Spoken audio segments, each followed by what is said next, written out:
কোনো কথা শুনতে চাই না। আমি কোনো ধরনের আপনি ভোট দিয়েছেন?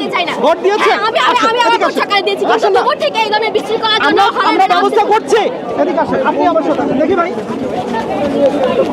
এখানে আমার মিডিয়া ভাই দেওয়া নাই। আমার এখানে আপনি আসেন না, প্লিজ।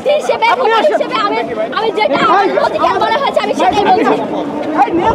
এখানে আমাকে যদি কোনো ধরনের বুঝ দেওয়া হয় আমি মানবো না। বাংলাদেশ থেকে আমাকে যদি বুঝ দেওয়া হয় যে এখানে তারা সুশৃঙ্খল পরিস্থিতি মানিয়ে নেওয়ার চেষ্টা করছে, আমি সেক্ষেত্রে অবজেকশন জানাচ্ছি।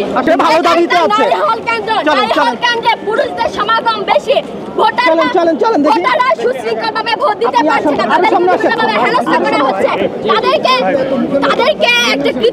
তাদেরকে একটা বিশৃঙ্খল পরিবেশ দেখিয়ে ভয় দেখানো হচ্ছে। এই যে আমি মিডিয়ার সামনে আমি আমার সাথে আসেন।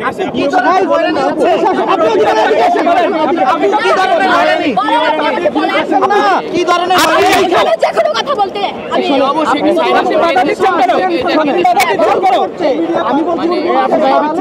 মিডিয়াও গেল, আমি পরিষ্কার করতে থাকবো। আমি না আপনারা পাচ্ছেন না, আমি অবজেকশন জানিয়েছি। এটা অবজেকশন মিডিয়া করবে, আপনারা করবেন। এখানে আমার আর কোনো কাজ নেই, আমার কথা শোনার কোনো দায়িত্ব নেই। প্রশাসন যদি কার্যকরী পদক্ষেপ নিতে বাধ্য না হয়, আমরা রোকেয়া হলে প্রার্থী যারা আছি তারা বাধ্য হব ডিএসসিকে বিশৃঙ্খল মুক্ত করে ভোটারদেরকে ওয়েলকাম করতে। ভোটাররা ভয় পাচ্ছে, ডিএসসি কেন্দ্রটাকে বন্ধ হয়ে গিয়েছে, বিশৃঙ্খল পরিবেশ সৃষ্টি করা হচ্ছে, স্লোগান দেওয়া হচ্ছে, আমাদের হলে ভোটাররা আসছে না। কেন এটা বলছেন? কারা করলো এটা? আপনারা দেখেন, আপনাদের অবশ্যই চোখ আছে, মিডিয়া আছে, মোবাইলের ক্যামেরা আছে, আপনারা কি দেখতে পাচ্ছেন না ডিএসসি চত্বরটাকে কিভাবে বিশৃঙ্খল হচ্ছে? প্রশাসন ডিএসসিকে বিশৃঙ্খল পরিস্থিতির সুযোগ করে দিচ্ছে, তার মাইকিং করে কেন করছে? আমার কাছে